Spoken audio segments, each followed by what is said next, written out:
La fuerza política de Roma está en proceso de un cambio radical. Craso y Pompeyo tienen tanto poder que pueden manipular todo el sistema. Por lo tanto, César gana las elecciones a cónsul en el año 59 a.C., a pesar de tener a la élite en contra. Mientras que Craso y Pompeyo aumentan cada vez más su poder y se benefician de los impuestos, así como de las concesiones de las tierras, a César le otorgan el magnífico puesto que tanto había esperado. Se le da el gobierno de 2 provincias romanas que están en la Galia por 5 años, pero con ello, lo más importante, le dan la oportunidad de todo un continente por conquistar. César se pone en marcha con sus legiones en busca de gloria y oro, aunque al mismo tiempo una gran ola de bárbaros se desplaza hacia el sur, donde se encuentran directamente con el ejército de César. Los bárbaros del norte se dirigen al sur con sus familias enteras y todas sus pertenencias, para asentarse en nuevas tierras. Son conocidos como los helvecios y son unos 300.000. A lo largo de la ribera del río Ródano, los romanos levantan una muralla de 30 kilómetros de longitud, por lo que los helvecios no pueden cruzar, y para rodear la extensa barrera deben pasar por las tierras que están más allá de las fronteras de Roma, las cuales pertenecen a los ebuos, y esto supone un nuevo problema. César no tiene autoridad para dirigir a sus hombres fuera del territorio romano, y para conseguir la tan ansiada conquista de las nuevas tierras, tiene que convencer al Senado romano de que no hay otra alternativa, y antes de pensar un plan con el objetivo de aparentar una nueva amenaza externa, los mismos helvecios se encargan de hacerle el favor. Las legiones de César marchan contra los bárbaros, pero los pierden de vista ya que desaparecen entre los bosques. Entonces, de manera repentina, los helvecios caen sobre la retaguardia de los legionarios, y a pesar del caos inicial, César ha logrado encontrar un lugar adecuado para combatir, sobre la ladera de una colina. El general romano supo perfectamente cómo situar a sus hombres en una posición donde tiene grandes posibilidades de triunfar, y sin correr tanto riesgo. Aún así, el mismo César tiende a exponerse demasiado en los combates, pero siempre busca las posiciones en donde el enemigo luche con desventaja. Seguros de su superioridad numérica, los helvecios cargan ladera arriba contra los romanos, quienes, a pesar de ser muchos menos, están bien posicionados para resistir la embestida, y la balanza se inclina rápidamente a su favor, eliminando casi por completo a los bárbaros.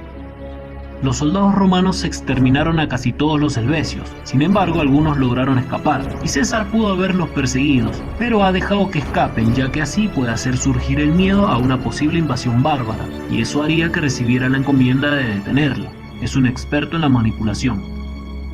El sector más conservador del Senado ya sospecha que el auténtico peligro es el mismo César, e incluso lo consideran como una seria amenaza para su aliado Pompeyo, pues la élite romana tiene el miedo de que César pudiera ocupar algún día el puesto de Pompeyo, el de máximo dirigente militar de la República, aunque la diferencia es que Pompeyo sí apoya el orden político preestablecido, mientras que Julio César ya ha manifestado muchas veces que quiere cambiarlo.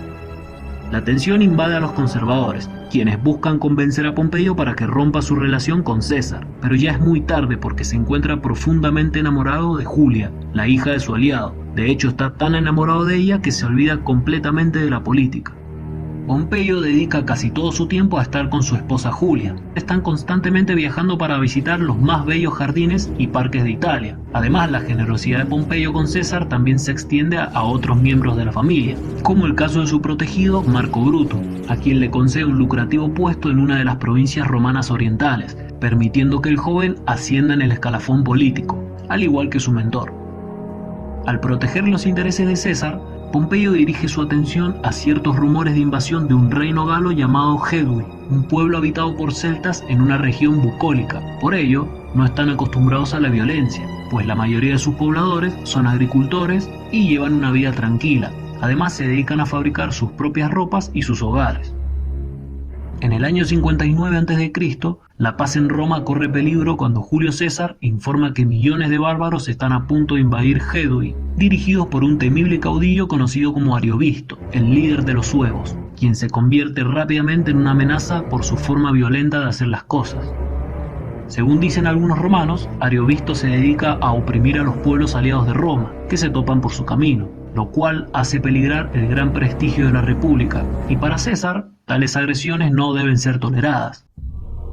César se entera de que Ariovisto planea asentar su base en una ciudad fortificada al este de la Galia y al norte de Roma. Entonces los romanos marchan a su encuentro, y cuando ya están muy cerca, los bárbaros recurren a sus dioses para que los guíen en el combate. Al igual que todos los ejércitos de la antigüedad, el de Ariovisto también cuenta con videntes, sacerdotes y chamanes. En el caso de los suevos, tienen mujeres que dicen poder hablar con los dioses, y antes de las batallas les preguntan a sus videntes si los dioses están de acuerdo con pelear. Por medio de sus tótems, los adivinos observan la señal de los dioses y predicen que Ariovisto no ganaría la batalla contra los romanos antes de la luna nueva, por lo tanto no se debería combatir hasta entonces. Pero este es el tipo de información que busca César, pues llega a sus oídos gracias a sus espías. Los mensajes de los dioses son tomados muy en serio por los guerreros. Por ello César sabe que si fuerza a los bárbaros a combatir, sabiendo que sus dioses no lo aprueban, conseguiría una importante ventaja psicológica sobre el enemigo. César envía a sus legionarios a la fortificación de los bárbaros para provocarlos y forzarlos a que peleen contra su voluntad, pues los suevos están obsesionados con la idea de que no es el momento de combatir, debido a que sus dioses les habían comunicado que no debían luchar contra los romanos en ese momento, algo que es bien aprovechado por César, quien ordena un ataque furioso contra el enemigo. Según dice el historiador Apiano, en la batalla de los Vosgos del año 58 a.C., en la actual Alsacia, mueren unos 80.000 bárbaros, mientras que el caudillo Ariovisto tuvo que huir para salvar su propia vida. Además, con la victoria, los suevos son expulsados de la Galia, y ahora César tiene libertad total para ir anexionándose las regiones de la Galia que vaya conquistando a la República de Roma y luego presentarse como el libertador. Las historias de que un líder invasor proveniente del sur y que guía a su pueblo hacia las victorias llega hasta lo más recóndito y lejos de las Galias en el norte, además de que aquel ejército se dirige hacia ellos. Por ello los pueblos belgas deciden unirse con el objetivo de evitar el sometimiento. Julio César se entera rápidamente de la coalición de las tribus belgas y a los pocos días llega a la frontera belga con unos 60.000 legionarios, es decir, unas 10 legiones. Allí recibe una embajada del pueblo belga de los remos, quienes no quieren participar en la unificación de los pueblos vecinos, por lo que se ponen a disposición de los romanos y para asegurar su fidelidad, César toma como rehenes a los hijos de las familias más poderosas. Los legionarios romanos se enfrentan por primera vez a los belgas, dirigidos por el rey de los sueciones, Galba, en la batalla de Áxora, en donde los romanos los aplastan y los bárbaros huyen en total caos. Los romanos se ponen a perseguir a los belgas, aunque en el camino algunos pueblos se rinden sin luchar, y como medida de seguridad, los hombres de César vuelven a tomar rehenes y armamento, para después seguir con la persecución, ya que muchos aún quieren luchar, por lo tanto se repliegan para reorganizarse. El siguiente encuentro se produce en el río Sambre, pero las tribus belgas de los Nervios, los Virumanduos y los Atrébates, liderados por el caudillo Bodugnato, vuelven a caer derrotados y su caudillo es tomado como prisionero.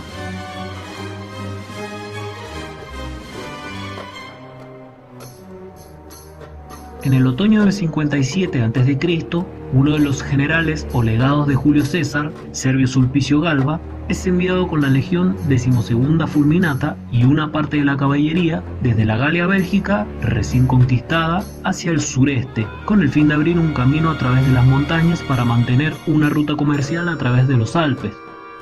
Los romanos logran derrotar a los bárbaros locales, luego que habían sido asediados por ellos, en una fortaleza recién construida. Sin embargo, deciden que lo mejor es retirarse por falta de suministros suficientes, porque se acerca el invierno y por estar demasiado lejos de César. Mientras tanto, César se pone en marcha para conquistar el oeste de las Galias, la futura Galia Aquitana al suroeste y también Bretaña, una región que es parte de la futura Galia Ludunense, en el noroeste de las Galias y el lugar a donde los romanos se dirigen. En Bretaña, la tribu de los vénetos son los más influyentes y se habían unido en una confederación de tribus para luchar contra la amenaza de los romanos, entre los que se encuentran los osismos, los lexovios, los námetes, los ambiliatos, los mórinos, los diablintes, los menapios y los britanos. Los vénetos se habían asentado a lo largo del Golfo Quiberón. Controlan el comercio de la región con la isla de Britania, por lo que se trata de uno de los pueblos más ricos de la Galia, y tienen una riqueza tal que poseen una moneda propia. Finalmente, en el año 56 a.C., se desata la batalla del Golfo de Morbidan, también conocida como la batalla del Golfo de Quiberón, un combate naval en la que los romanos tan solo terminan con 10 naves hundidas a cambio de más de 200 en el bando enemigo, por lo que viendo su flota destruida, los vénetos no tienen más opción que rendirse.